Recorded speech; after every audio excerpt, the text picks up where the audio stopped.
प्रातः के सत्र में हम लोगों ने तो चतुर्थ स्कंद ध्यान रखा करें। तृतीय स्कंद में जो भगवान कपिल और माता देवहूति के मध्य संवाद हुआ, एक गंभीर संवाद हुआ और साधकों के लिए परम कल्याणकारी संवाद है।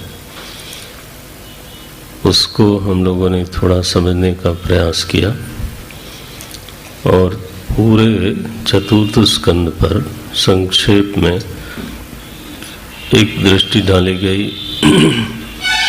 चतुर्थ स्कंद में कुल मिलाकर के मुख्य रूप से 4 विषय हैं।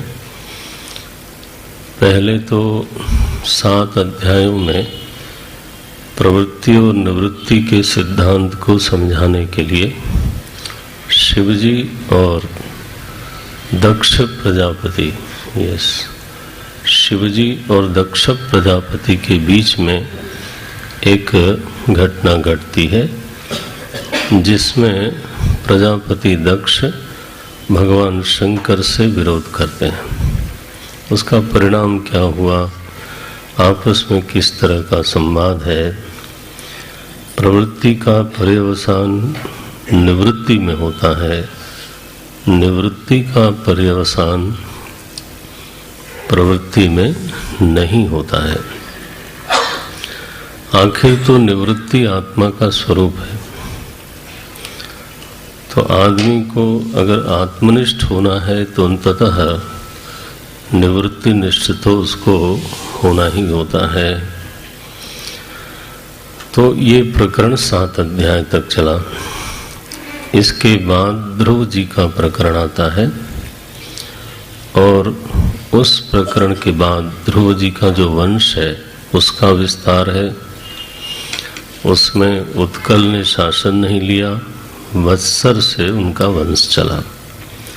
इसी वंश में महाराज पृथु का प्राकट्य हुआ। पहले वेन हुआ, फिर बाद में महाराज पृथु का प्राकट्य हुआ। उनका चरित्र बहुत विशद है, अद्भुत है।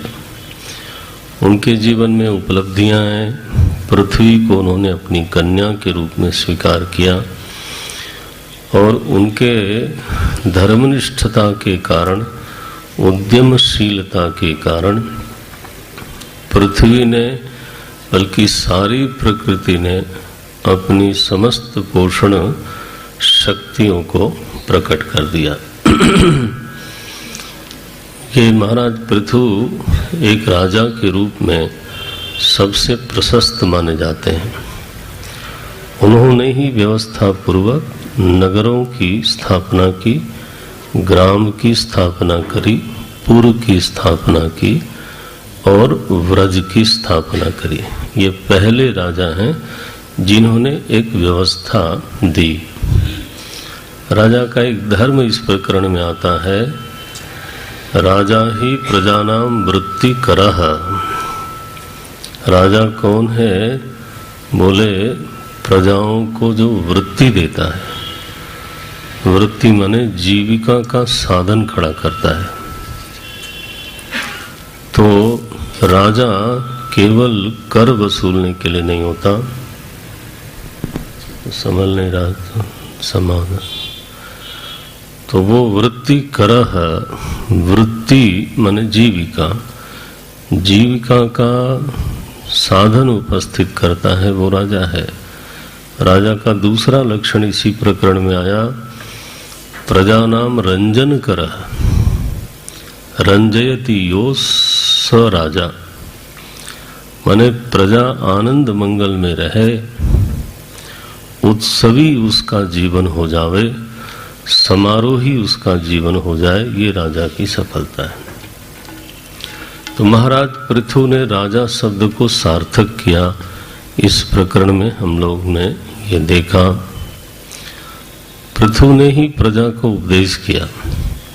बड़ा उपदेश है, वो हम नहीं देख पाए समय के संकोच के कारण, लेकिन उसमें ये बात जरूर कहते हैं वो कि गुरुर न स्यात् गुरु गुरु नहीं है यदि वो शिष्य को अध्यात्म की ओर मोड़ न दे, माता माता नहीं है यदि वो अपनी संतान को आध्यात्मिक न बनावे, पिता पिता नहीं है यदि वो अपने संतान को आध्यात्मिक न बनावे, इस तरह का। और मित्र मित्र नहीं है यदि वो अपनी संतान को आध्यात्मिक न बनावे। माने जैसे माता पिता तो संतान को एक भौतिक जीवन में सेटल्ड देखना चाहते हैं और उसके लिए प्रयत्न करते हैं, माने कॉन्शियस एफर्ट करते हैं कि ये किसी तरह से पढ़े और सेटल्ड हो जाए, इसकी जो आय का स्रोत है वो पक्का हो जाए। तो जैसे जीवन में ये माता पिता अपना कर्तव्य मानते हैं, वैसे उनका एक कर्तव्य महाराज पृथु बोलते हैं, उनका एक बड़ा कर्तव्य ये है कि वो अपनी संतान को अध्यात्म की ओर उन्मुख करें, ये लिखा। और यदि वो नहीं करते हैं तो वो पिता पिता नहीं है, गुरु गुरु नहीं है, सखा सखा नहीं है, माता माता नहीं है। इस तरह का उपदेश है। जीवन को आध्यात्मिक बनाना ये सबसे बड़ा उपकार है जीव के ऊपर। अच्छा, तो महाराज पृथु का प्रकरण जब पूरा हुआ तो इसके बाद उन्हीं के वंश में एक महाराज हुए प्राचीन बरही, और उनको उपदेश करने के लिए नारद जी ने एक आख्यान कहा, पुरंजनोपाख्यान। वो हम लोगों ने सुना। उसमें थोड़ा विनोद भी है लेकिन बड़ा प्रगाढ़ उपदेश भी है। प्राचीन बरही के जो पुत्र हैं 10 हैं, वो उनका नाम है प्रचेता। उनका नाम ही एक है, रूप रंग भी एक ही है, संख्या 10 की है। तो उनका वंश फिर आगे चलेगा 6ठे स्कंद में। यहाँ जाकर के 4था स्कंद पूरा हुआ था। अब हम लोग 5वें स्कंद में प्रवेश करते हैं। 5वां स्कंद में कुल 26 अध्याय हैं और एक ही विषय एक प्रकार से कहिए तो है, वो है, और उसी विषय का बहुत विस्तार है। विषय क्या है कि महाराज मनु के जो पुत्र थे प्रियव्रत, उनके वंश की कथा है। तो ये इस वंश में सारे ही उत्तम से उत्तम सम्राट प्रकट हुए। तो लिखते हैं प्रियव्रतो भागवतः। अच्छा, एक विशेषता और है पंचम स्कंद की कि इसमें संस्कृत गद्य में है और पद्य में भी है, माने श्लोकों में भी है और सीधे सीधे गद्य में भी है। तो बड़ा आनंद आता है पढ़ने में, पाठ करने में। संस्कृत आती हो तो बड़े आनंद का विषय है। बड़ी मधुरता से व्यास जी ने लिखा, गद्यात्मक संस्कृत लिखा। बोलते हैं प्रियव्रतो भागवतः आत्मा रामः कथम मुने गृहे अरमत यन्मूलः कर्मबंध पराभवः।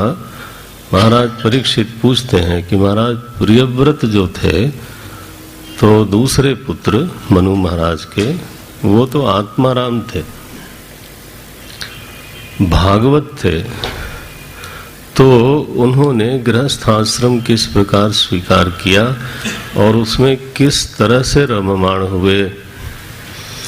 तो सुखदेव जी महाराज इसका उत्तर आरंभ करते हैं कि ये कोई कामना से प्रेरित गृहस्थाश्रम नहीं था, काम प्रेरित नहीं, राम प्रेरित है।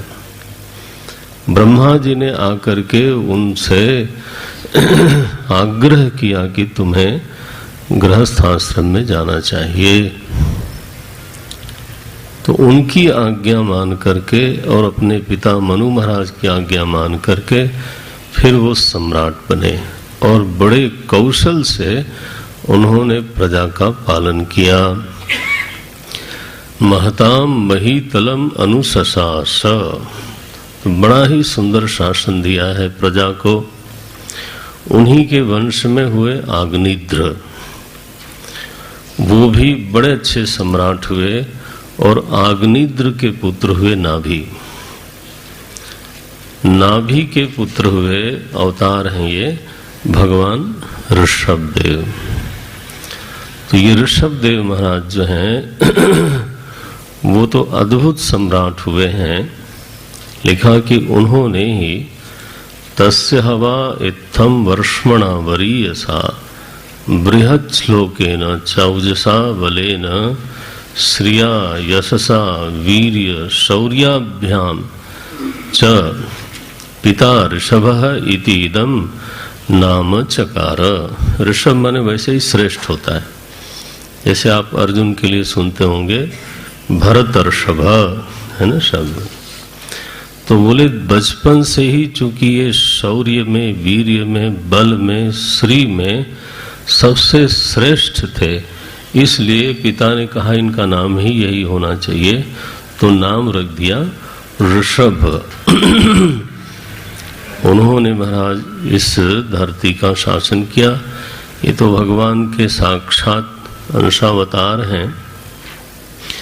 इंद्र ने एक बार दुनिया को ये बताने के लिए इनके राज्य में अकाल डाल दिया, तो ऋषभदेव हंस पड़े। आकाश की ओर देखा, इनको हंसी आ गई, बोले बताओ बड़ा खुजली हो रही इसको। तो उन्होंने अपनी शक्ति से प्रजा को कहा कोई घबराने की बात नहीं है, तो वर्षा कराई। तो असल में इंद्र ने भी भक्ति करी, भगवान के ऐश्वर्य को प्रकट करने के लिए कई बार इस तरह की लीलाएं की जाती हैं।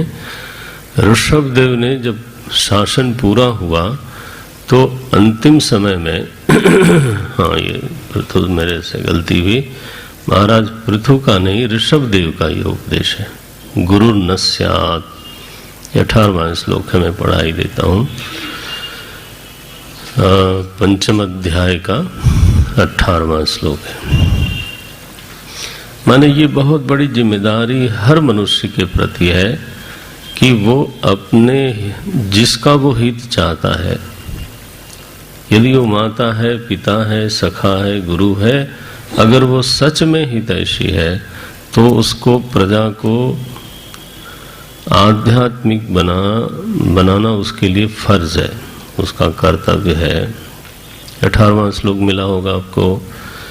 गुरु न सस्यात् स्वजनो न सस्यात् पिता न सस्यात् जननी न सास्यात् दैवम न तस्यासन्न पतिश्च स स्यात् न मोचयेत यह समुपेत मृत्युम। मृत्यु से छुटकारा दिलाने के मार्ग में अगर वो न डाले तो स्वजन स्वजन नहीं है, गुरु गुरु नहीं है, पिता पिता नहीं है, जननी जननी नहीं है, और तो क्या बोले देवता देवता नहीं है, वो भी केवल अपना चढ़ावा लेने के लिए देवता बना बैठा है, ऐसे बोलते हैं। दैवम न तत्स्यात्, और वो पति पति नहीं है, ऐसे भी बोलते हैं। न पतिश्च सस्यात्, माने जो भी हितैषी है उसका एक प्रकार का ये निहित कर्तव्य है। ये कर्तव्य को चित्त में बनाए रखना चाहिए कि मेरी ये जिम्मेदारी है कि येन केन प्रकारेण मैं इसको अध्यात्म की ओर संसरण से मुक्त करने वाले मार्ग की ओर इसको मैं लगा दूं। उसका उपाय ढूंढना चाहिए, वैसे ही जैसे संतान को सेटल करने के लिए उपाय ढूंढते हैं। ये थोड़ो कहते हैं कि इसकी रुचि नहीं है तो छोड़ दो। नो, बलात् हम पढ़ने भेजते हैं, बलात् प्रेरित करते रहते हैं, उपाय खोजते हैं, ऐसे बोलते हैं। तो ऋषभ देव ने भी ये उपदेश किया है और इन्हीं के ऋषभ देव के ये जड़ की तरह बाद में रहने लगे, माने अवधूत वृत्ति से ऐसे रहे। जैनी लोग इनको अपना प्रथम तीर्थंकर मानते हैं, ऋषभ भगवान को, क्योंकि जो अत्यंत अवधूत वृत्ति है उसको ऋषभ देव ने धारण किया। तो वो उनके लिए एक प्रथम तीर्थंकर हो गए। इन्हीं के पुत्र थे भरत जी, मुनि भरत। लोग समाज में उनको जड़ भरत के नाम से जानते हैं। असल में तो जड़ भरत तो कहना बड़ा ठीक नहीं है। ये महाराज भरत जब सिंहासन पर विराजमान हुए, शासन इनका आरंभ हुआ, तो ये सातवें अध्याय से शुरू होता है। भरत जी की जो कथा है वो 15वें अध्याय की मुख्य कथा है। 7वें अध्याय से लेकर के 15वें अध्याय तक 9 अध्यायों में ये कथा चलती है। वो आरंभ करते हैं, भरतस्तु महाभागवतो यदा भगवता अवनीतनः यदा भगवता अवनीतल परिपालनाय सच्चिंतितः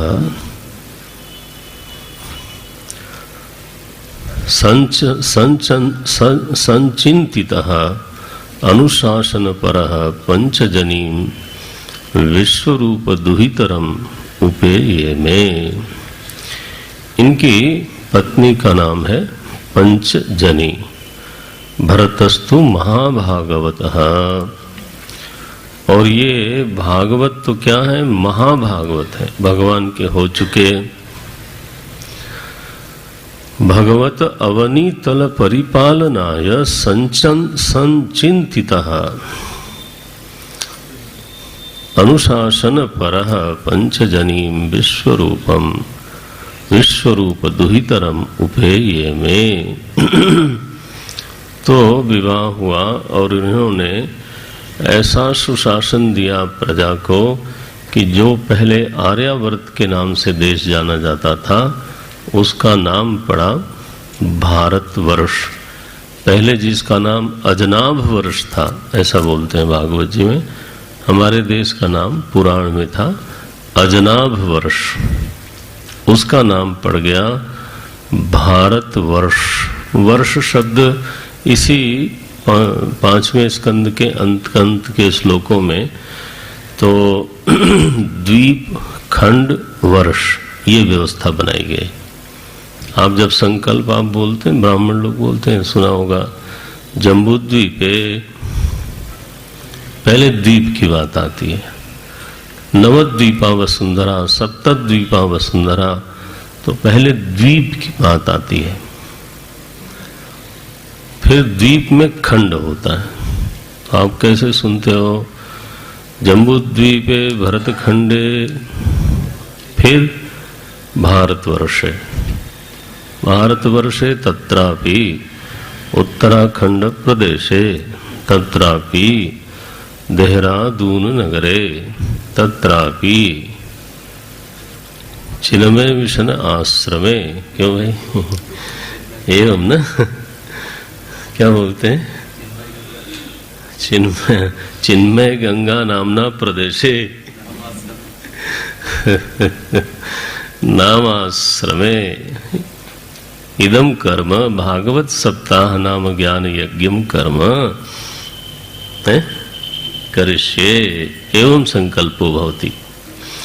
यह जो संकल्प है ना, आपको निवेदन करें, संकल्प माने सम्यक कल्पना, बड़े ध्यान से सुनना चाहिए। जो अच्छे विद्वान ब्राह्मण लोग हैं वो तो तरीके से संकल्प कर पाते हैं, अन्यथा संकल्प में ही दोष हो जाता है।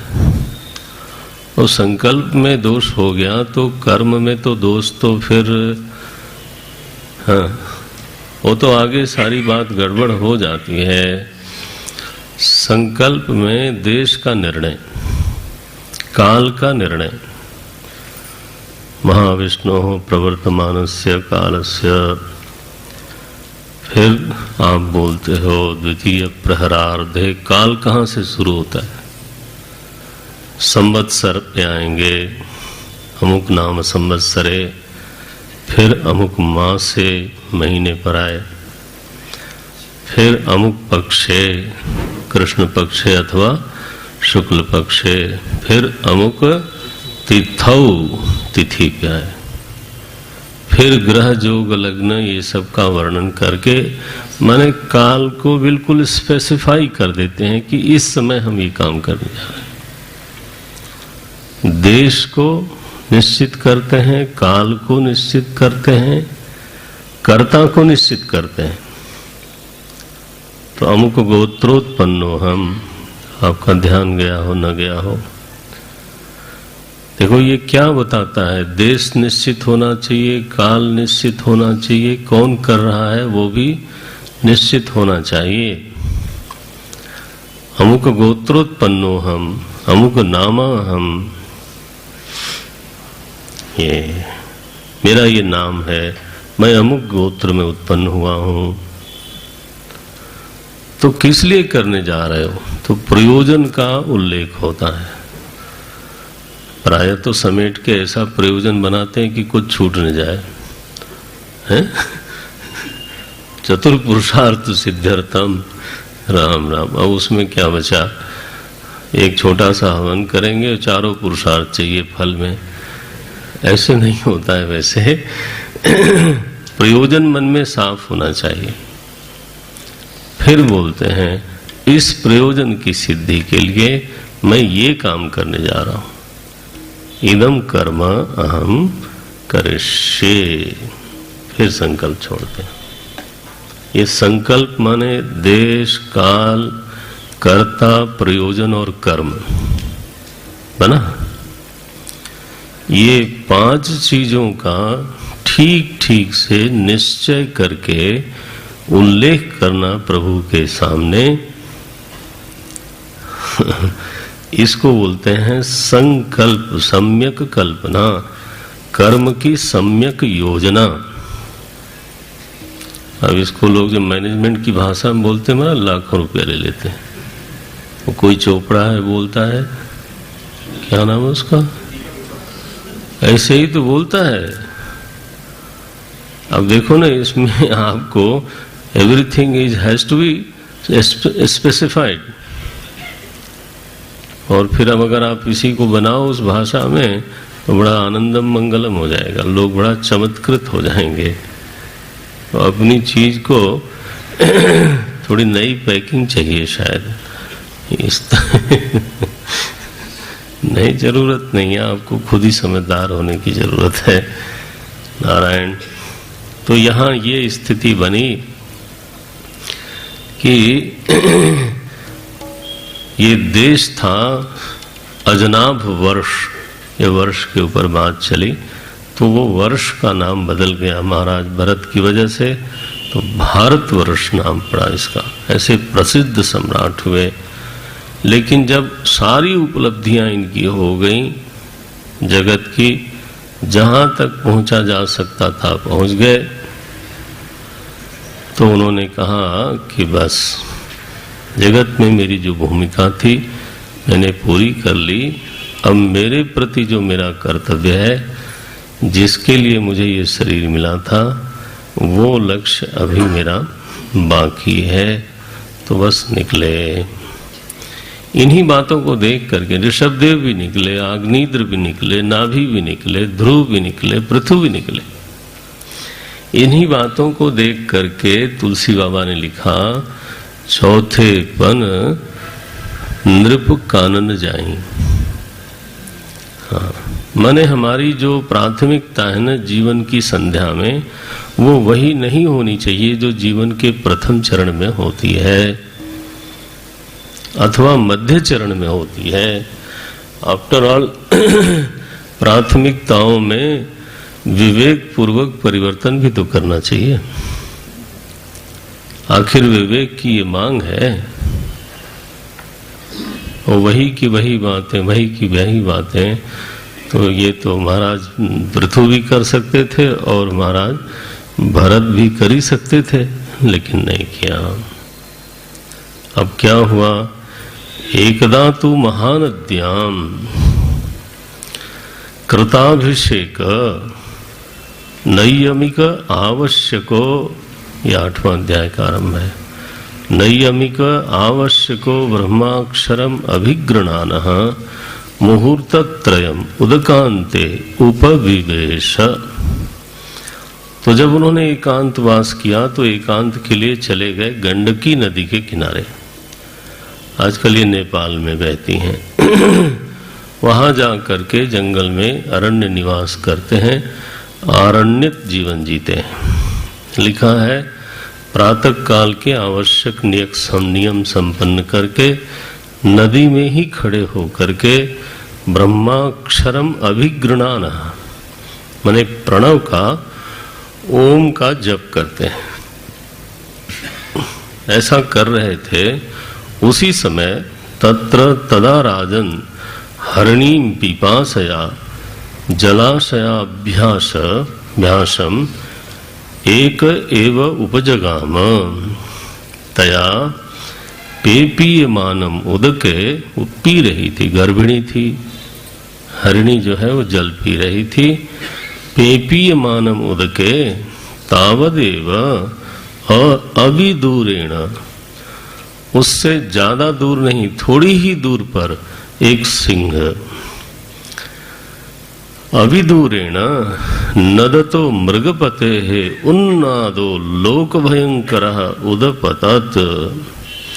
सिंह है और वो बहुत ज्यादा दूर नहीं था, पास में ही था, और उसने जोर से गर्जना की, भयंकर गर्जना करी। डर गई वो हरणी और एकदम से उसने जोर से छलांग लगाई, तो नदी तो नहीं पार कर पाई। और इस प्रयास में और उसका जो गर्भ है वो स्रवित हो गया नदी में ही, और वो बहने लगा। और वो किसी तरह से बड़ा श्रम करके उस पार पहुंची और किसी गुफा में जाके बैठी विश्राम करने के लिए।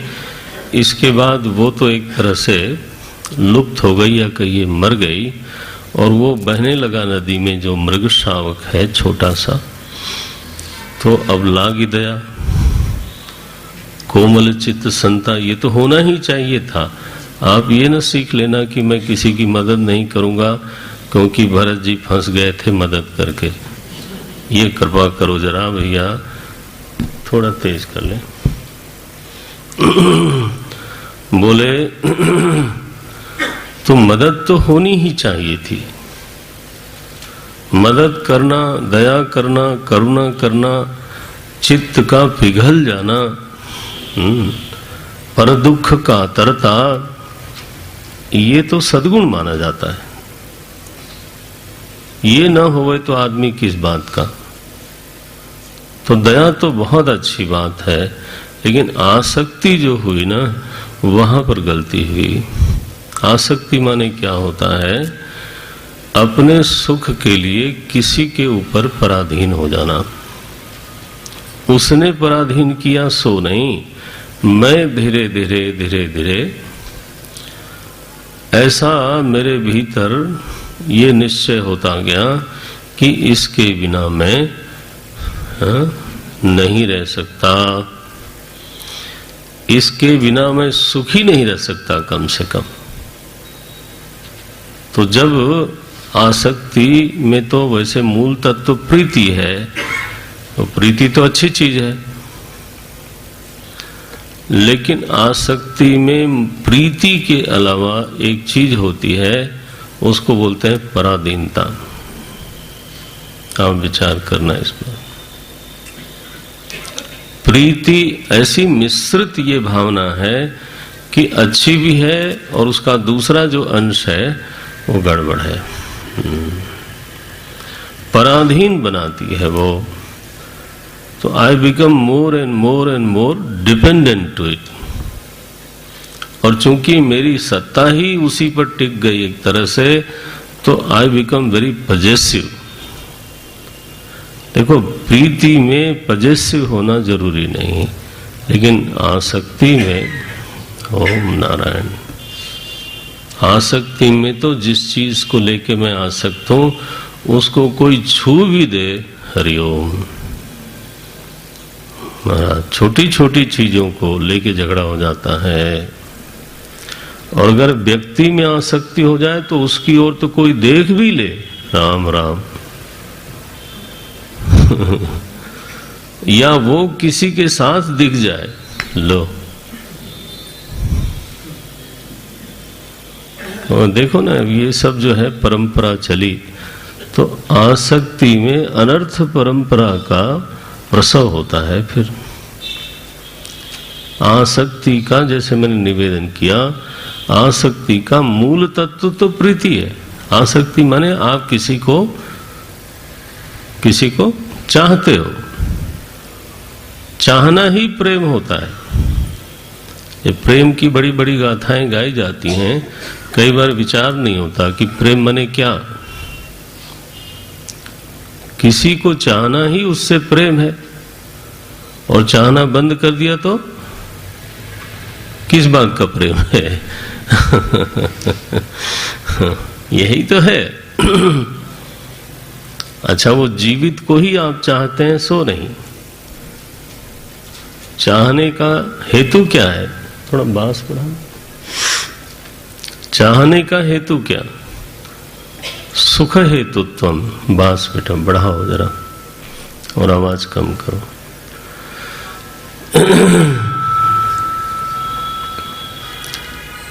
हरिओम।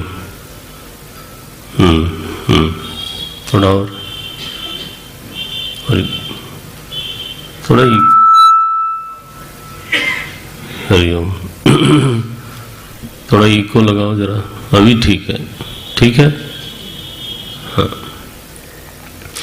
मैंने आपको हमारी मदद करनी है, क्योंकि ये 7 साढ़े 7 घंटे बोलने में तो सभी का सहयोग चाहिए। कम करो ये। तो मैं इतना ही बोल सकता हूँ। अब आप क्या करते हो आप जानो, आपके हिस्से की चीज है वो। तो हम कह रहे थे कि आसक्ति में चाहना है, और चाहना वहां स्वतः हो जाता है जहां सुख का हेतु दिखाई दे। आपको निवेदन करूं मैं, स्पीकर तो नहीं इधर उधर हो गया है? दोपहर को तो ठीक था।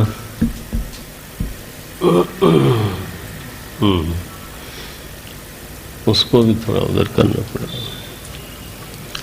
रहने दो, तुम करेंगे।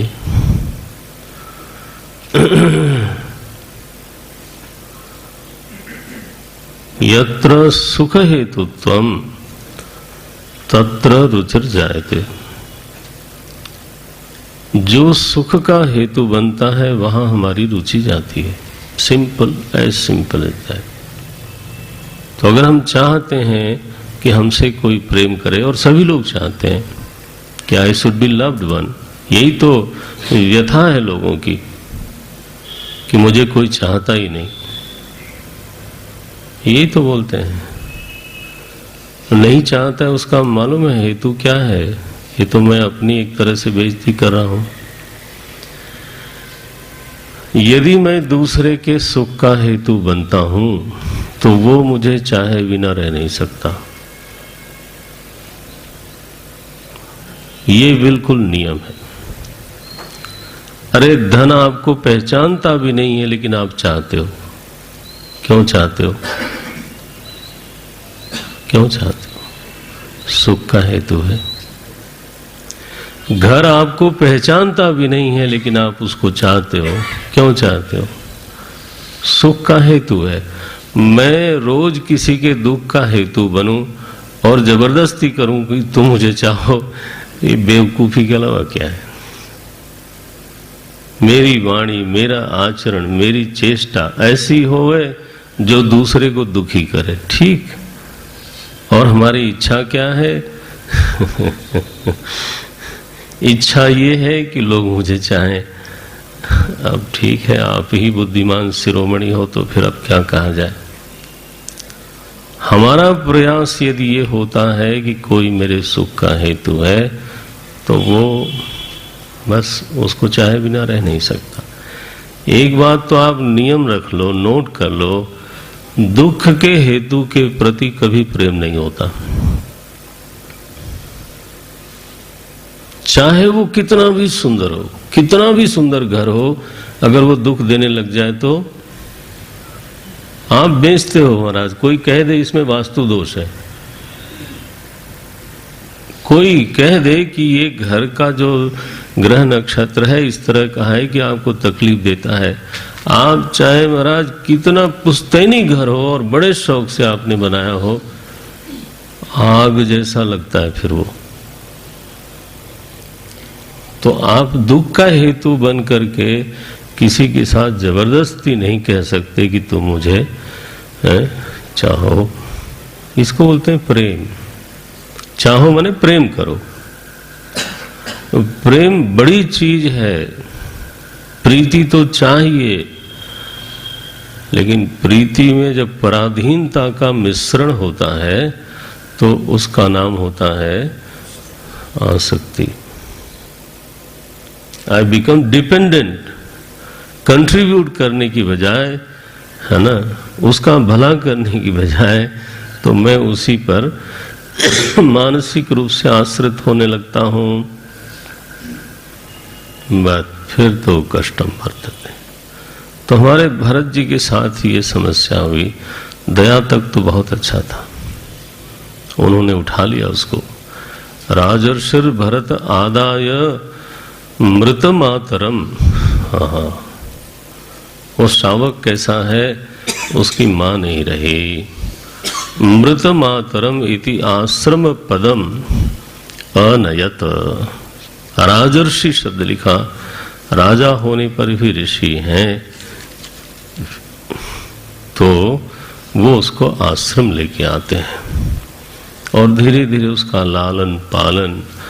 तस्य हवा एडकुड़कः उच्चैः एतस्मिन् कृत निजाभिमानस्य आहरः तत्पोषण पालन लालन प्रीणन अनुध्यायेन। उसका पालन पोषण प्रीणन लीला करने लगे उसके साथ। धीरे धीरे उस सुख का ऐसा हेतु बना कि वो पराधीन से हो गए। तो लिखा कि उनके जो नियम हैं आत्मनियमाः सहयमाः पुरुष परिचर्यादयः एकैकशः कतिपयेन अनर्गहेण वियुज्यमानाः। एक दिन में ही सारी साधना तो छूटती नहीं। एकैकशः लिखा, किसी दिन संध्या छोड़ दी, बोले क्या फर्क पड़ता है, पूजा कर लूंगा। किसी दिन पूजा छूट गई और करते करते बोले किसी दिन जितना माला जप करते थे, बोले आज एक ही सही, देखो उसको भूख लगी होगी। एक दिन में जो गहरा साधक है उसकी सारी साधना छूटती नहीं, धीरे धीरे बढ़ती है और धीरे धीरे छूटती है। छूट गई महाराज की ऐसी धीरे धीरे करके। और मन को मनाती रही माया रानी कि एक छोटी है उसमें क्या है, दूसरी कर लेना उसकी बजाय। अब भरत जी की सारी दिनचर्या ही बिगड़ गई। महाराज हवन की सामग्री को जूठी कर दे, वो तितर बितर कर दे, तो उसको डांटे नहीं, क्रोध न करें, मारे नहीं, बोले ये बड़ा शैतान हो गया है। ध्यान करने बैठे तो वो पीछे जाकर के उनकी पीठ में सींग से खुजली करे, तो उनको मजा आवे, नाराजगी होने की बजाय उनको मजा आवे कि अरे अरे क्या देखो प्यार करता है मुझसे, कितना दुलार करता है। उनकी आसक्ति कितनी हो गई थी, इस बात को दिखाने के लिए एक प्रकरण लिखा कि एक दिन वो कुछ देर तक दिखाई नहीं दिया, कहीं भटक गया, चला गया जंगल में, आखिर जंगल का ही जीव है वो। तो महाराज विलाप करते हैं।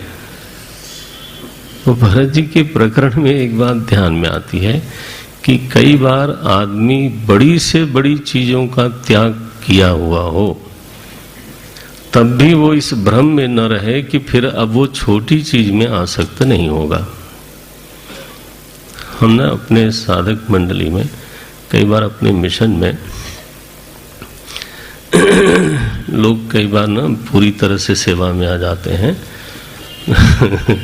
आश्रम में रहने लगते हैं, तो मैंने कई बार उनके मुंह से सुना, यस स्वामी जी हमें इससे क्या लेना देना है, मैं अपनी इंडस्ट्री छोड़ के आया,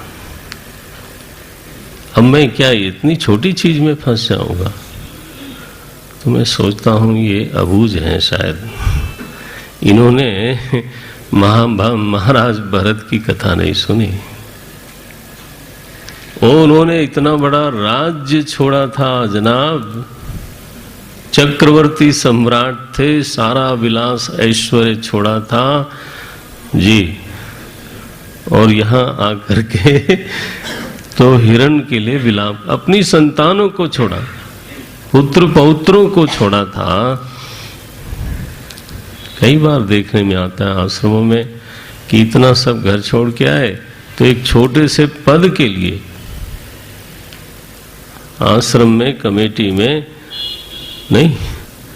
हाँ, भगवान की लीला ही बड़ी विचित्र है, उसके लिए किंचित किंचित कला होता है, और तुर्रा ये है कि मैं इतना छोड़ के आया हूं, मैं कोई फंसूंगा। ऐसा नहीं, कभी भ्रम नहीं पालना चाहिए, फंसने के लिए हिरण ही काफी है। उसके लिए चक्रवर्ती साम्राज्य नहीं, उसके नारायण ओम ओम।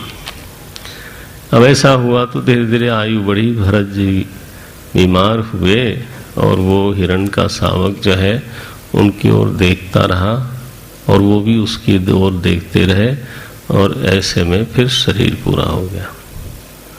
तो अन्ते यावृत्ति सा एव आकृति ही, तो महाराज जो है वो हिरण योनि में, देखो पशु योनि में गए, इतनी साधना करी थी, इतने सत्कर्म किए थे, और गए पशु योनि में। लेकिन ध्यान दें कि साधना भी कभी निष्फल नहीं जाती, कभी निष्फल नहीं जाती।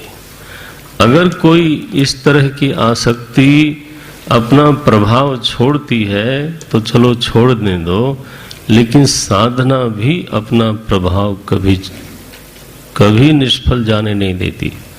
तो हिरण की योनि में भी उनकी भक्ति चलती रही, उनकी स्मृति बनी रही, और वो इस बात को लेकर के सजग हो गए कि देखो हमने थोड़ी सी गलती कर दी, फिसल गए, दया तक ठीक था, परिरक्षण तक ठीक था, लेकिन जो मैं अपने सुख के लिए उस पर अधीन हो गया, और उस सुख के लिए साधना का सुख छोड़ दिया,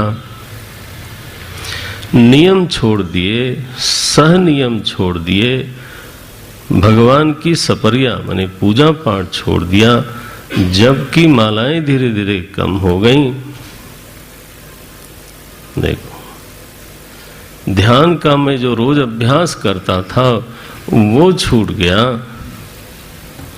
ध्यान में मुझे मजा आता था, लेकिन उस मजा को छोड़ करके ये हिरण मजा लेने लगा। मैं उसकी कुलाचे देखता रहा, ये गलत हो गया। ये चीज जो है इतना आत्ममंथन हुआ उस योनि में, और बाद में क्योंकि कर्म जो है ना वो इतनी मात्रा में है, सहस्र कोटि जन्म बीज भूतम संचित कर्म, ये परिभाषा संचित कर्म की। उन्हीं में से थोड़े थोड़े पकते जाते हैं और शरीर मिलता जाता है। तो ये वाला तात्कालिक परिपाक हो गया था तो हिरण योनि मिल गई, लेकिन उनकी जो पुरानी कमाई थी उसने फिर इनको विप्र कुल में जन्म दिया। लिखते हैं चरम शरीरेण विप्रत्वम गतम आहुहु, ये 9वें अध्याय का दूसरा खंड है। यहाँ पर उनका पुनः जन्म हुआ है। ब्राह्मण शरीर प्राप्त हुआ भगवत कृपा से, और अब तो महाराज वो बिल्कुल उदासीन रहने लगे। इसीलिए लोगों ने कहा ये जड़ भरत है। जड़ भरत का मतलब क्या होता है? ये शास्त्रों में शब्द आता है, मांडुक्य में ही आया। महापुरुषों के लिए आदेश किया, उन्होंने सलाह दी, जड़वत लोकम आचरेत, आया ना। तो जड़वल लोकम आचरेत माने क्या? जड़ की तरह रहो, ऐसा नहीं कहा। उसका अभिप्राय भाष्यकार भगवान शंकराचार्य वहां लिखते हैं, आत्मनः अप्रख्यापयन्न आचरेत, अपनी विद्वत्ता को हर जगह जाहिर किए बिना रहे। अपनी जो निष्ठा है, अपना जो सौशील्य है, अपना जो सद्गुण है, अपनी जो पवित्रता है, भीतर की जो उसकी स्थिति है, उसको ख्यापन करने की जरूरत नहीं है। श्रीमद् भागवत में दत्तात्रेय जी आगे बोलेंगे, एकादश स्कंद में बोलेंगे कि अग्नि के दो रूप हैं। लकड़ी में वो छिपी भी रहती है और प्रकट भी होती है। तो यति धर्म के लिए उन्होंने लिखा कि महात्मा को भी अग्नि से ये सीखना चाहिए। जहां जरूरत न हो वहां छिपा रहना चाहिए उसको। जहां सामने अधिकारी न हो, जिज्ञासु न हो, साधक न हो, वहां आप ऐसे ही सामान्य बने रहो कि वो अगर ऐसा पहचानना चाहे कि ये भी हमारे जैसे ही हैं या हमसे भी गए बीते हैं, हाँ, तो कोई फर्क नहीं है। क्या बिगड़ जाएगा आपका? आप तो अपनी स्थिति में हो। लेकिन अगर कोई अधिकारी हो, दत्तात्रेय जी का ही आदेश है, ध्यान रहे, अगर कोई अधिकारी हो, जिज्ञासु हो, साधक हो, तो उसके सामने छिपना नहीं चाहिए। उसके सामने फिर उसका भला करने के लिए, उसका उपकार करने के लिए तो अपने को जाहिर करना चाहिए। महात्माओं का ये चरित्र है। इसलिए जड़ शब्द आया है। आप कहीं अन्यथा न ले लेना, कहता बेपढ़े लिखे ऐसे ही घूमते रहते थे फटीचर की तरह। नो नो नो प्लीज, वो तो ऋषियों की ऋषि। आज के दिन ऐसी ब्रह्मनिष्ठा ऐसी प्रबल है, तो पढ़ाने लिखाने का पिताजी तो बड़ा प्यार करते थे, बहुत कोशिश करी, उन्होंने पढ़ाई नहीं। जितनी लौकिकी विद्या है, अब देखो ये अध्यात्म वाले समझेंगे इस बात को, सभी लोगों के बस की नहीं है। जितनी लौकिकी विद्या है वो भेद को स्वीकार करके बनी है। अर्थ विद्या, काम विद्या, राज विद्या नहीं। अरे राजनीति की विद्या तो मैं क्या बताऊं, परमार्थ से बहुत दूर है। इसीलिए प्रहलाद जी ने मना कर दिया। सब न मना करें, सबकी स्थिति प्रहलाद की नहीं होती है और सबकी स्थिति ऋषि भरत की नहीं होती है। अपनी औकात में रहना चाहिए आदमी को। हाँ भाई, ठीक बात है। लेकिन आप समझते हो राजनीति विद्या का धरातल क्या है? चार्वाक।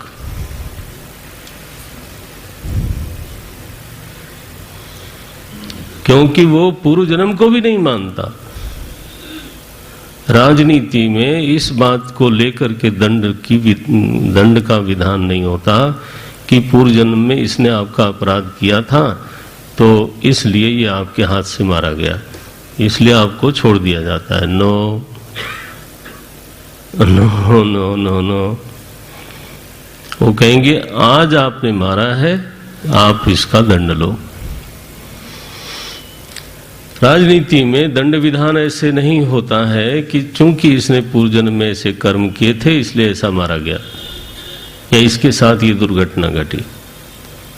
नो, पूर्व जन्म का तो आधार बिल्कुल स्पर्श भी नहीं करते और पुनर्जन्म की सोच ही नहीं सकते। अब विचार करना, आप सभी लोग सुधी हो, प्रबुद्ध हो।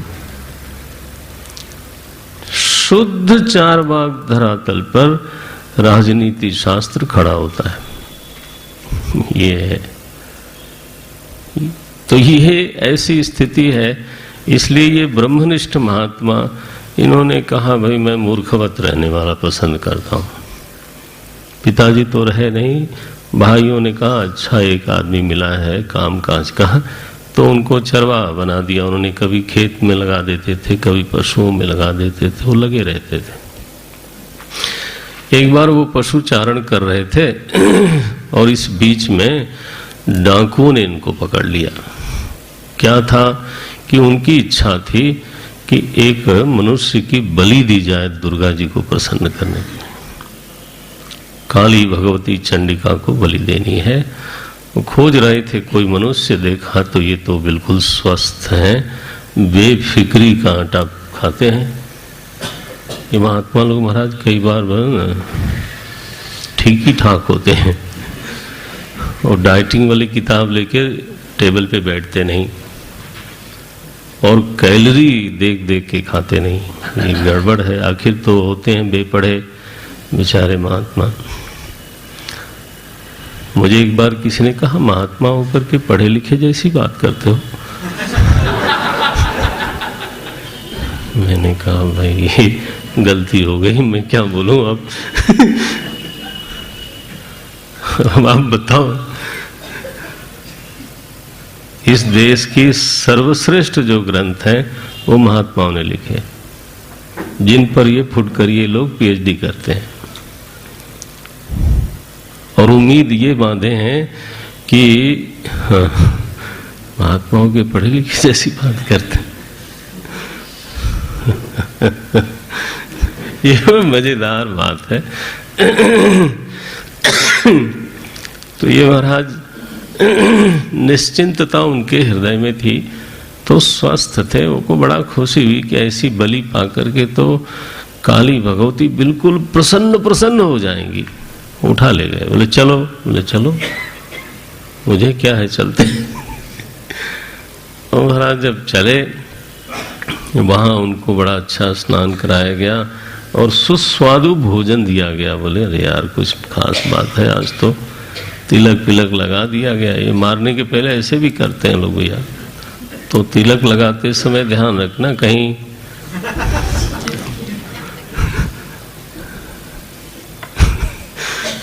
हाँ कहीं चढ़ना तो नहीं है बलि।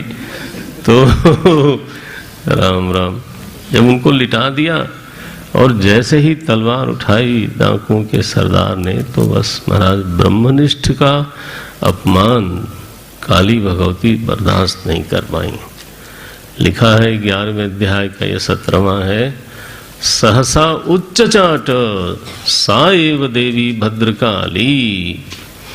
भद्रकाली बिल्कुल अट्टहास करती हुई एकदम उसी विग्रह में से निकल आई। क्यों निकल आई?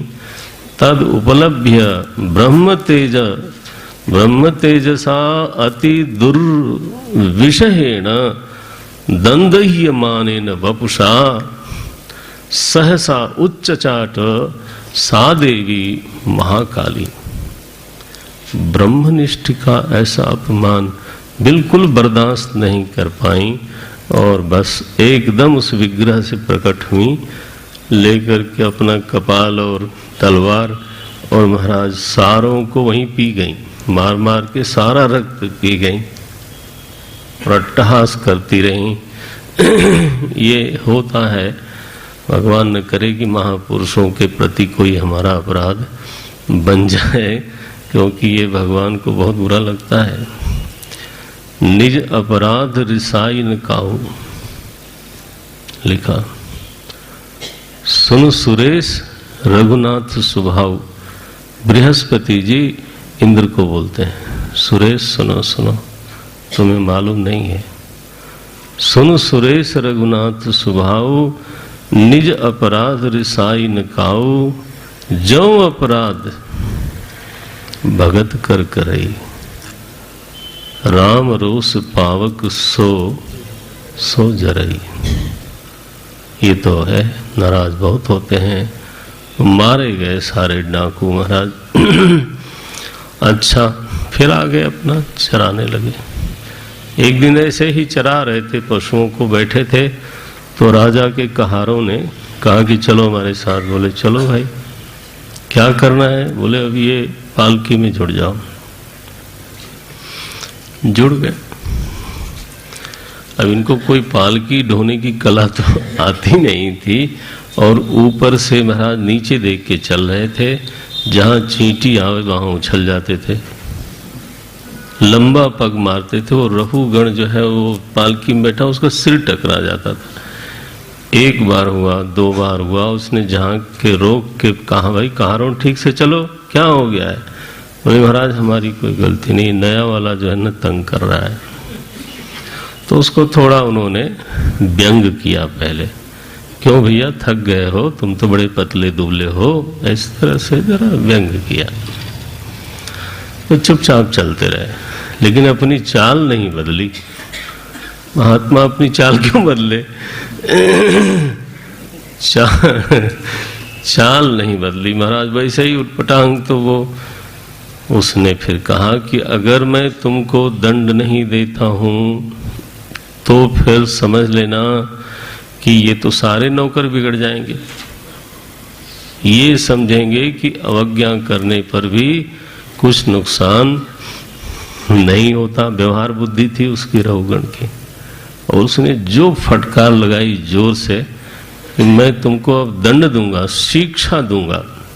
महाराष्ट्र में अभी भी दंड को शिक्षा बोलते हैं। मैं तुम्हारी शिक्षा करूंगा। तब भरत जी ने बोला, भैया क्या शिक्षा करके करोगे? अगर मैं टेढ़ा हूं तो शिक्षा करके भी क्या होगे, तुम्हारा यत्न बेकार ही जाएगा। अब तुम कहते हो कि तुम थक गए हो, थकान तो मेरा धर्म नहीं है, ये तो देह का धर्म है। मैं क्यों थकूं? और मुझे तो तुम क्या शिक्षित करोगे? मैं तो जैसा हूं वैसा ही रहता हूं, एक रस, न बिगड़ता हूं न बनता हूं। अब उसको झटका लगा, वो जा रहा था, वो सत्संगी था, वो सत्संग के लिए जा रहा था। उसने पालकी रुकवाई, कूद गया वहां से। बोले महाराज आपने क्या बात कही कि आपको थकान नहीं होती? थकान आपका धर्म नहीं है, चलना फिरना आपका धर्म नहीं है, ये तो देह धर्म है। आप ऐसा बोलते हो? तो मैं तो सत्संग करने के लिए जा रहा था गूढ़ रूप से, और कपिल भगवान के पास जा रहा था। तो गूढ़ रूप से कहीं आप स्वयं ही तो कपिल भगवान नहीं हो? ये कहा। आप तो तत्व की बात करते हो, यही तो मेरा प्रश्न है। इसी प्रश्न को लेकर के तो हृदय में मैं चला था। क्या प्रश्न है तुम्हारा? बोले प्रश्न ये है महाराज कि हम सत्संग में बार बार सुनते रहते हैं कि शांति अशांति बुद्धि का धर्म है, थकना ये देह का धर्म है, बुढ़ापा और युवा होना देह का धर्म है, मेरा धर्म नहीं है। बार बार बोलते हैं, दृष्टा का धर्म नहीं है, मेरा धर्म नहीं है। मन का चंचल होना, स्थिर होना, उससे आपका क्या बिगड़ता है? आप एक रस हो। ये निर्बल होना अथवा बलवान होना ये प्राण का धर्म है, मेरा धर्म नहीं है। ऐसा मैं सत्संग में सुनता रहता हूं, लेकिन मुझे बिल्कुल ये बात जमती नहीं है। मुझे क्या लगता है, पूछा होगा भरत जी ने कि अच्छा तुम अपना अनुभव बताओ। बोले महाराज मैं युद्ध आदि जब करता हूं तो परिश्रम होता है, तो शरीर को परिश्रम होता है, तो मुझे भी परिश्रम होता है। तो मैं ऐसा मानता हूं कि व्यवहार भी पारमार्थिक ही है। मुझे तो ऐसा बैठने पर लगता है कि जैसे बटलोई में पानी भरा हो, देखो ये दृष्टांत, और पानी में चावल हो, तो जब अग्नि से बटलोई को गर्म करते हैं तो बटलोई गर्म होती है, उसके बाद फिर पानी गर्म हो जाता है, क्योंकि वो उसी में है। पानी जब गर्म हो जाता है तो पानी में रखा हुआ चावल भी गर्म हो जाता है। तो वैसे ही कुछ मेरे साथ होता है कि शरीर जब थकता है या शरीर में कोई विकार आता है, देखो ये रहुगण की ईमानदारी, हम लोग भी ऐसा ही अनुभव करते होंगे, कह नहीं पाते। शरीर में जब विकार आता है, शरीर में थकान होती है, शरीर में बीमारी होती है, तो आप और हम भी देखते हैं कि फिर मन भी लगता है कि बीमार हो गया। मन में उदासी आती है, मन में विकार आता है, मन में बीमारी आती है, मन में थकान आती है। ये ऐसे ही लगता है जैसे बटलोई का पानी भी गर्म हो गया। ये तो ठीक है कि पानी से सीधे अग्नि का संबंध नहीं हुआ, बीच में बटलोई है। संबंध तो बटलोई का अग्नि के साथ हुआ, लेकिन उसमें रखा हुआ पानी भी गर्म तो हो ही गया, और पानी गर्म हुआ तो चावल भी फिर पक गया। ऐसे ही जब मन बीमार होता है या मन प्रभावित होता है, तो मन में ही बैठा हुआ आत्मा, ये बोलते हैं अंतःकरण में ही बैठा हुआ मैं, वो भी परेशान होता हूं। मैं भी तो थकता हूं ना। मैं कैसे बोलूं कि मैं नहीं थकता? मैं कैसे बोलूं कि मैं दुखी सुखी नहीं होता? मैं कैसे बोलूं कि मैं विकारी नहीं होता? होता हूं। और देह अगर सुखी होता है तो अंतःकरण भी प्रसन्न रहता है। ये अनुभव सिद्ध है। आप क्या लोग बोलते हो? आप लोग healthy mind lives in healthy body, ऐसे कुछ बोलते हो। तो देखो, तो मन प्रसन्न होता है, और मन प्रसन्न होता है तो उसी चित्त में बैठा हुआ मैं भी प्रसन्न होता हूं। इसलिए शरीर को संभालने की बड़ी प्रबल इच्छा रहती है, क्योंकि उसका सीधा प्रभाव मेरे ऊपर पड़ता है। अच्छा, आप लोग जब सत्संग करते हो तो ऐसे बोलते हो कि नहीं, देह का धर्म देह में, बुद्धि का धर्म बुद्धि में, प्राण का धर्म प्राण में, और आप इससे बिल्कुल असंग हो। तो ये मैंने सुना बहुत है, लेकिन ये मेरी समझ में नहीं आता है। ये रहुगण का सवाल है, बिल्कुल शुद्ध साधक का सवाल है। आध्यात्मिक प्रश्न किया। भरत जी इसका उत्तर देते बोले, अरे रहुगण राजा, तुम समझदारों जैसी बात करते हो, लेकिन समझदार नहीं हो। यह हम 11वें अध्याय में है, पहला श्लोक में यही कहा उन्होंने। अकोविदो कोविदवाद वादान वदस्यथो नाति विदाम वरिष्ठ न सूरयो ही व्यवहार में न तत्वावमर्शेन सहा मनंती। बहुत ही प्यारा पहला ही जो उपदेश किया, बहुत प्यारा किया। अकोविद कोविदवाद वादान वदस्यथो नाति विदाम वरिष्ठः न सूरयो हि व्यवहारमेनं तत्वावमर्शेन सहा मनन्ति। तत्व के विचार के समय जब आप तत्व का निश्चय कर रहे होते हैं, तो एक चीज की सावधानी रखनी चाहिए रहुगण, ये हम सब लोगों के लिए उपदेश है। तब व्यवहार की बात उसमें डालनी नहीं चाहिए। ये कहा उन्होंने, एनम व्यवहारम तत्व अवमर्शेन सह सूरयः न आमनन्ति एवं अन्वयम कुर्यात्। तत्व का विचार विमर्श करते समय इस व्यवहार की बात को उसमें मिलाना नहीं चाहिए। अगर घट के तत्व को आपको समझना हो तो मिट्टी की बात करोगे, पानी भरने की बात नहीं करोगे। अगर आप घट के तत्व का विचार करना है तो आप ये विचार करोगे कि मिट्टी के अलावा घट वस्तु क्या है। छूते हैं तो मिट्टी को छूते हैं, स्वाद लेते हैं तो मिट्टी का स्वाद आता है, वजन करते हैं तो मिट्टी का वजन आता है। तो घट क्या है? तो कहना पड़ता है कि मिट्टी के अतिरिक्त घट नाम की कोई स्वतंत्र वस्तु नहीं है, ये कहना पड़ता है। अब आप बताइए, उसी समय कोई उठ के ये बोले कि मुझे पानी भरना है तो मैं मिट्टी में थोड़ा भरूंगा, तो अब व्यवहार मिला है ना उसने, तो व्यवहार को ऊपर कर दिया। तो जब व्यवहार को आप ऊपर करोगे तो तत्व का निर्णय छूट जाएगा।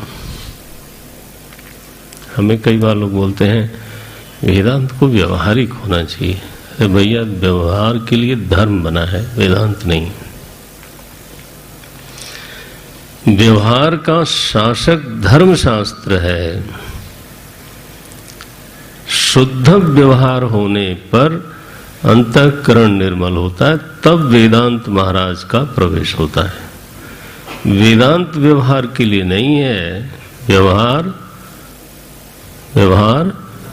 वेदांत के लिए है। लेकिन लोग ऐसे व्यवहारी हैं, बुद्धि ही पूरी तरह से व्यवहारासक्त है, तो हर जगह वही बात चल रही थी। घट के तत्व की परीक्षा की और घुसा दिया उन्होंने पानी भरना।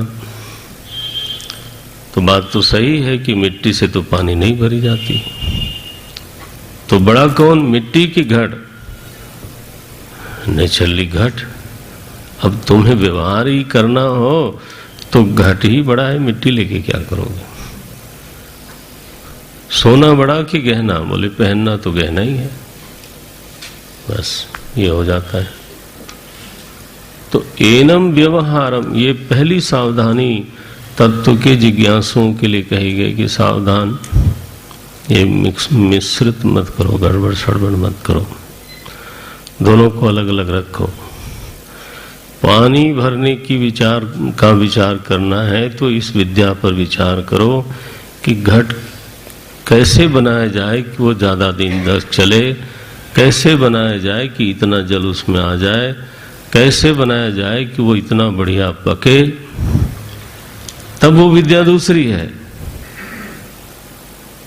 व्यवहारोपयोगी घट विद्या दूसरी है और तात्विक घट विद्या दूसरी है। ये मिश्रण करने से गड़बड़ होती है। अच्छा, तो तत्व कैसा है? बोले सुनो जरा आप तत्व की बात। ये प्रकरण है बहुत संक्षेप में, लेकिन बहुत ही गहरा उपदेश किया। ये तो ऐसा उपदेश है जो हमने हाँ बेन, ये मांडुक्य उपनिषद में इस लेवल का उपदेश पढ़ने को मिलता है। बच्चे लोग इसको देख लो, कैसा बोलते हैं। 8वां, 9वां, 10वां, 11वां ये श्लोक है, 12वां तक, बल्कि 14वें श्लोक तक। 11वें अध्याय का बस ये छोटा सा प्रकरण है, बहुत ही गहरा है। हम तो मैंने जल्दी छोड़ ही दिया जाता है तात्विक विचार तो, लेकिन ये है कैसा बोलते हैं कि जैसे तेल रहता है दिए में तो बाती जलती रहती है और उसमें से धुआं भी निकलता रहता है, ऐसे ही अंतःकरण में अविद्या और वासना का तेल भरा हुआ हो तो ये मन की बाती जलती रहती है और जलती रहेगी, अनंत काल तक जलती रहेगी। लेकिन अविद्या मिटे तो इसको बुझना पड़ेगा। अविद्या मिटे वो विद्या से ही मिटेगी। विद्या क्या है, समझ क्या है, तो पहले इन वृत्तियों को समझो। कैसा बोलते हैं? बोले वृत्तिर मनः श्रयते अन्यत्र तत्वम एकादशासन मनसा ही वृत्तया। ये बात बड़ी जोर से कही कि मन की 11 वृत्तियां हैं। मन की 11 वृत्तियां हैं। ये भागवत जी में बिल्कुल मांडूक्य की तरह ये बात कही, उपनिषद की तरह, कि ये जो नेत्र है ना, ये भी एक वृत्ति है, और जो कर्ण है ये भी एक वृत्ति है, और जो नासिका है ये भी एक वृत्ति है। पांचों ज्ञानेंद्रियां एक एक वृत्ति हैं। मन ही जब आंख में आके बैठता है तो नेत्र कहलाता है, ये बोला गया। तो 10 इंद्रियां जो है ना, ये मन की वृत्तियां हैं। एकादशो ही एकादशा आसन मनसो ही वृत्तयः, ये मन की वृत्तियां हैं 10। एकादश, इसमें 10 तो इंद्रियां हैं और एक अहंकार है। अहंकार भी एक वृत्ति है। बढ़िया हो गया। फिर आकूतयः पंच धियोभिमान। आकूतयः माने कर्मेंद्रियां और पंच ज्ञानेंद्रियां। इसमें आकूतयः माने कर्म और पंच माने ज्ञान इंद्रियां। हाँ, आकूतयः कर्मेंद्रियां, पंच माने ज्ञान इंद्रियां, पंच धियः ये शब्द आया, और अभिमान अहंकार, ये मिला के 11 हुए। 10 इंद्रियां और एक अहंकार। ये जो 11 वृत्तियां हैं, इनका विषय है। क्या विषय है? बोले शब्द स्पर्श रूप रस गंध, ये 5 विषय हैं, और जो 5 तरह के कर्म होते हैं 5 इंद्रियों से, वो कर्मेंद्रियों के विषय हैं। तो वृत्तियां हैं, वृत्तियों का विषय है और वृत्तियों का आश्रय है। जो लोग सावधानी से सुन सकते हैं सुने। ऊपर लिख चुके हैं, मैंने पहले ही पढ़ा था, वृत्ति ही मनः श्रयते अन्यत्र तत्वम। वृत्ति का आश्रय स्वयं वृत्ति नहीं है, वृत्ति का आश्रय क्षेत्रज्ञ है, आत्मा है। फिर वृत्ति है, फिर वृत्ति का विषय है। अच्छा, अहंकार का विषय क्या है? बोले ये देह। अहम, ये देह के बारे में जब ये वृत्ति उठती है, इदम मम, ये मेरा देह है, इसी का आश्रय लेकर के, इसी को विषय बना करके अहंकार खड़ा होता है। तो 11 वृत्तियां हैं, 11 विषय है, और इनका आश्रय एक आत्मा है। अच्छा, है तो 11 वृत्तियां, लेकिन महाराज क्या हुआ इनका कि इन 11 वृत्तियों की करोड़ों अरबों वृत्तियां बन जाती हैं। 10वें श्लोक में, बल्कि 11वें श्लोक में कहा 5 कारण हैं जो वृत्तियों को असंख्य बना देते हैं। द्रव्य यानी विषय अनेक हो गए तो वृत्तियां अनेक हो जाती हैं। आंख के ही विषय इतने रूप हैं कि उतनी वृत्तियां हो जाती हैं। द्रव्य, स्वभाव, आशय, कर्म और काल, ये 5 फैक्टर्स बताए। ये 5 फैक्टर्स हैं जो 11 वृत्तियों को क्या करते हैं? सहस्रशः शतशः कोटिशश्च, ये वृत्तियां दिन भर हमारे भीतर उठती रहती हैं, चलती रहती हैं, इनकी गिनती नहीं हो सकती। सुबह जब आप जागते हो तब से विचार चलते हैं। कितने विचार होंगे जीवन में, आप सोच ही नहीं सकते। जीवन तो छोड़ो, एक दिन में मूल तो 11 ही हैं, और इनका ये असंख्य वृत्तियां बन जाती हैं। अच्छा, बन गई तो इन वृत्तियों की सत्ता किससे है? इन्हीं वृत्तियों से तो पूरा संसार भासता है, प्रपंच भासता है, सुख भासता है, दुख भासता है, उदासी भासती है, अशांति भासती है और शांति भासती है। इन्हीं वृत्तियों के सोने से सुसुप्ति होती है और इन्हीं वृत्तियों के होने से स्वप्न और जागृत होता है। सारा जीवन ही इन्हीं वृत्तियों से सिद्ध हो रहा है। आप देख लो जरा कि वृत्तियां सो गई तो आप सो गए।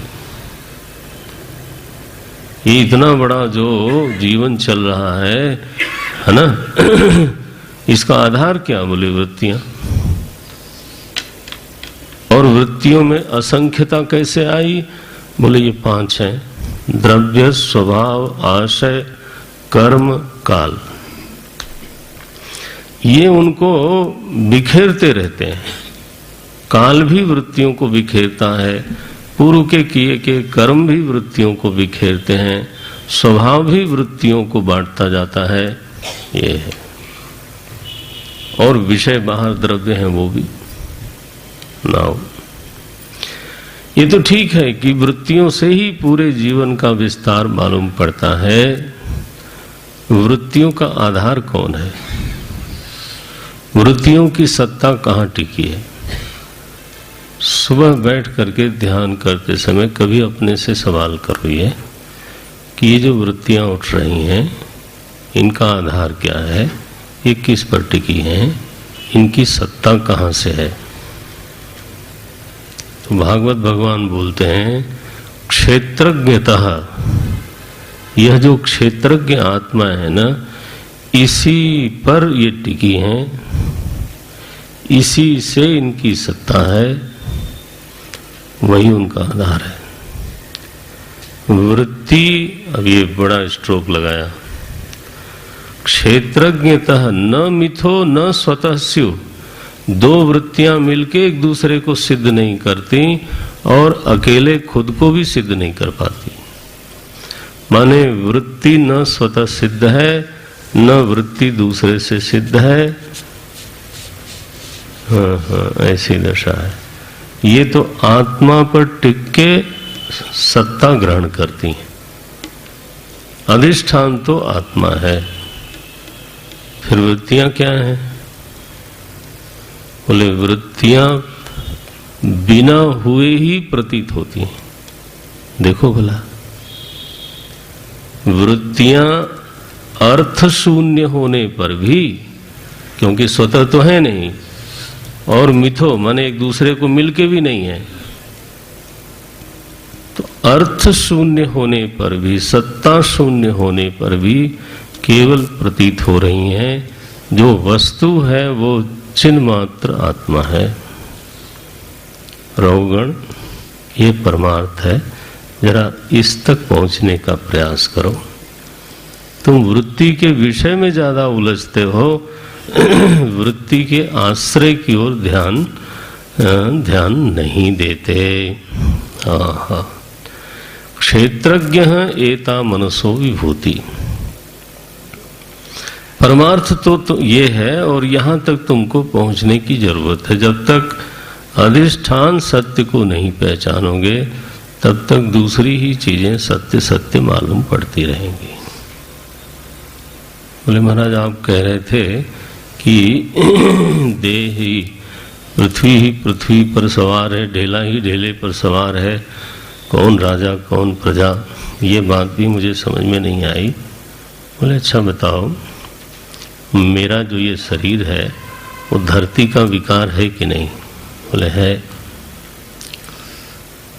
धरती के विकार के अलावा ये शरीर क्या है? तो धरती, जैसे एक पत्थर धरती पर रखा है, वैसे ही यह शरीर किसी कारण से क्रियाशील है, लेकिन है तो धरती ही। तो धरती पर खड़ी है, उसमें टखने, पिंडली, घुटने, जंघा, कटी, वक्ष, सिर, ये सब पृथ्वी के विकार हैं। तो ये जो शरीर है ये पार्थिव है, पृथ्वी का ही अंश है। और ये पालकी, ये भी पार्थिव है। और उसमें बैठा हुआ जो रहुगण नाम का एक ढेला है, हाँ हाँ ऐसे बोला महाराज ढेला, फिर तुम राजा अपने घर के होगे, लेकिन हाँ तत्व दृष्टि से तुम भी पार्थिव हो, तो इसमें कौन वाहक है और कौन वहन करने वाला है, ये सब व्यवहार के अलावा परमार्थ दृष्टि माने तत्व दृष्टि से पार्थिव हैं, व्यवहार दृष्टि से एक तो मालिक है, दूसरा वहन करने वाले हैं, तीसरा पालकी है, ये सब है। पार्थिव में नाम का भेद किया गया और उस नाम के भेद से व्यवहार सिद्ध किया गया। व्यावहारिक सत्य का परमार्थ से कोई लेना देना नहीं होता है। व्यावहारिक सत्य माने क्या होता है? वह सत्य जिसको व्यवहार के कारण मानना पड़े, विचार से सिद्ध भले न होवे, प्रमाण से सिद्ध भले न होवे, ठीक, लेकिन मानना पड़े। क्यों? व्यवहार का प्रेशर बहुत है, तो व्यवहार के दबाव में जिसको हम सच मानते हैं वो सच होता नहीं है। क्योंकि व्यवहार अगर मैं छोड़ दूं तो सच मानने की जरूरत भी नहीं रहती। दुनिया में तो बड़ा ही विचित्र सा वाक्य बोला जाता है कि काम पड़ने पर तो बोलते हैं ना लोग, हाँ तो अब बोलो आप, वो गधा बाप है। तो क्यों बोला बाप? व्यवहार के कारण। व्यवहार तो ऐसी ऐसी बातें मुंह से कहलवाता है जो मैं अगर व्यवहार काम न पड़ा हो तो मैं कभी भूल के न बोलूं। जिनकर मुख देखत दुख लागे, तिनको करत परत है प्रणाम। तुलसी बाबा ने लिखा, व्यवहार ऐसी चीज है कि किसी का मुंह देखने से तकलीफ होती हो, लेकिन अब काम पड़ा तो पहले जाओ और आप उसको प्रणाम करो, हाँ, और कहो कि देखो आपके दर्शन हो गए बड़े भाग्य से, हाँ, नहीं तो आप ऑफिस में मिलते ही नहीं। अरे काम न पड़े तो आप कभी झांकना भी नहीं चाहोगे। व्यावहारिक सत्य को इतना महिमा देने की क्या बात है भाई? तो व्यवहार सापेक्ष सत्य है, और अगर व्यवहार आपका निकल गया, मानो अब जरूरत नहीं रही, तो फिर तो महाराज हमें ऐसे बोला मैंने, जिनकर मुख देखा दुख लागे। हमारे अनिल ने कहा कि वो अफसर हैं, बोले स्वामी जी वो मुख देखने वाली दूर पहले की थी, अब तो मोबाइल पर नंबर देखा तो दुख लागे।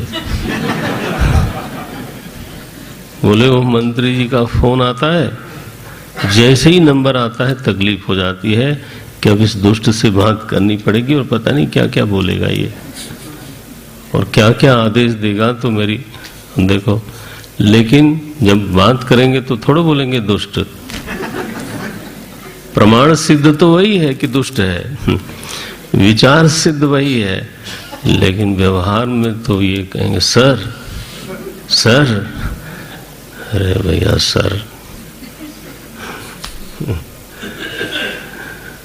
कई बार वकील जो हैं जैसे ज्यादा समझदार होते हैं, जानते भी हैं कि हम ज्यादा समझदार हैं, सीनियर भी हैं, लेकिन यो लॉर्डशिप ये वही है महाराज काम पड़ने पर। हाँ, तो व्यवहार को इतनी जो उसकी जगह है वहां व्यवहार विद्या को लागू करो, लेकिन जब तब तत्व चिंतन करते हो आप, उस समय इसको न लागू करो। और व्यवहार जब चिंतन करते हो तो बीच में तत्व को मत घुसेड़ो। कुछ लोगों से बड़ी गलतियां होती हैं। व्यावहारिक बातचीत में सीधे कहेंगे अरे कौन करता धरता है, लो अब आपने सुन लिया, हर जगह घुसेड़ते हो इसको। जब कर्म की बात आ रही है तो कर्म की बात करो, जब धर्म की बात आती है धर्म की बात करो। उस समय ये मत बोलो कुछ है ही नहीं, क्या करना धरना है, ये फालतू की बात है। वेदांत का अपमान है। तो भरत जी ने पहली सावधानी करी, सूर्य माने विद्वान लोग, ये इन बातों को आपस में मिलाते नहीं। रहुगण इस बात को सावधानी से रखना, और तत्व पर विचार करना हो तो वृत्ति पर विचार करो। ये एक बड़ा बोल्ड संदेश है महर्षि भरत का, हम लोगों के लिए अमृत है। तत्व पे विचार करना हो तो वृत्ति पर विचार करो, वृत्ति के विषय पर विचार करो, और फिर वृत्ति के आश्रय पर विचार करो। 3 करो। और ये देखो कि वृत्ति स्वतः सिद्ध है या परस्पर सिद्ध है या आत्मा से सिद्ध है। तो ये निर्णय निकल आवेगा किसी दिन, अगर प्रभु कृपा करें तुम्हारे ऊपर, तो कि वृत्ति न तो स्वतः सिद्ध है न तो परस्पर सिद्ध है, इसकी खुद की तो कोई सत्ता है नहीं, ये तो केवल आत्म चिन्मय वस्तु में ऐसे ही फुर रही है, भासमान है, लेकिन बिना सत्ता के, विद्यमान नहीं है। तो सारे मानस व्यापार को जो निसत्व समझ बैठता है, उसका मन नहीं होता। क्या होता है? बोले अमन होता है। यह अमन उर्दू शब्द नहीं है, संस्कृत शब्द है। मांडुक्य में शब्द आता है, मनसो ही अमनी भावे, ये बोलते हैं। मन का अमनी भाव, निरोध नहीं। आप निरोध कर दोगे तो मन जिंदा रहेगा। यह देख लेना कि मन की खुद की कोई सत्ता ही नहीं है। तो चाहे वो भासे चाहे न भासे, चाहे वो समाहित हो चाहे विक्षिप्त हो, आप अपने स्वरूप में ऐसा हो जाए कुछ। अब तो महाराज वो स्तुति करता है कि प्रभु हमें इस पद पर पहुंचना है। बोले देखो देखो रहुगण, इस पद पर पहुंचने के लिए रहुगण एतत् तपसा न याति न च इज्जया निर्वपणा गुहाद्वा न छंदसा नैव जलाग्नि सूर्य विना, ये बोलते हैं। महत पादरजोभिषेकम, 12वां श्लोक है ये 12वें अध्याय का। बोले यह जो बोध है ना, इसके लिए तो किसी अनुभवी महापुरुष के चरण रज की सेवा करनी पड़ती है। ये बहुत यज्ञ आदि से मिलता नहीं, तप से मिलता नहीं, दान से मिलता नहीं, ऐसा लिखा। तुम तो किसी अनुभवी महात्मा की शरण में रहो, तो धीरे धीरे वो वही चर्चा होगी, और धीरे धीरे तुम्हारे चित्त में ये तत्व जाग जाएगा, प्रकाशित हो जाएगा। इस प्रकार से ये उपदेश पूरा होता है। इसमें 13वें और 14वें अध्याय में भवाटवी का थोड़ा वर्णन किया है, और 15वें अध्याय से सुखदेव जी फिर महाराज परीक्षित को उपदेश आरंभ करते हैं। इस उपदेश में तो भूगोल है, खगोल है, सूर्य की गति है, इतनी सारी बातें आई इस उपदेश में। तो ये वर्ष काल, इसकी महिमा का वर्णन है। ये विशेष प्रसंग इसमें और आता नहीं, इतिहास भूगोल जैसी बात आती है। तो पंचम स्कंद यहाँ पर हम पूरा मानते हैं। आप पढ़ेंगे तो आप पाएंगे कि यहाँ पे पूरा हो जाता है, माने 13वें अध्याय तक ये पूरा हो जाता है। षष्ठम स्कंद में अब हम प्रवेश करना चाहते हैं, और अवश्य ही प्रवेश करना चाहते हैं। तो आधे पौन घंटे और, लेकिन तब तक आप जरा सा बाहर हो आओ और हम भी हो आते हैं। तो जो लोग रुक सकेंगे रुकेंगे, क्योंकि कल मुझे दोपहर को कथा के अंतिम अंतिम क्षण में भगवान श्री राम प्रभु का जन्म कराना है। तो आज अगर षष्ठ स्कंद का कुछ हिस्सा पूरा हो जाता है तो फिर हमारे लिए वो आसानी होगी। और संध्या काल में कल भगवान श्री कृष्ण के अवतार की कथा हो जाएगी, आरंभ होगी अंतिम सत्र में। तो थोड़ा और हमें समय चाहिए। ओम ओम तत्सत। जो लोग रुक सकते हैं रुकें, हम तो रुके ही, हम कहाँ जाएंगे।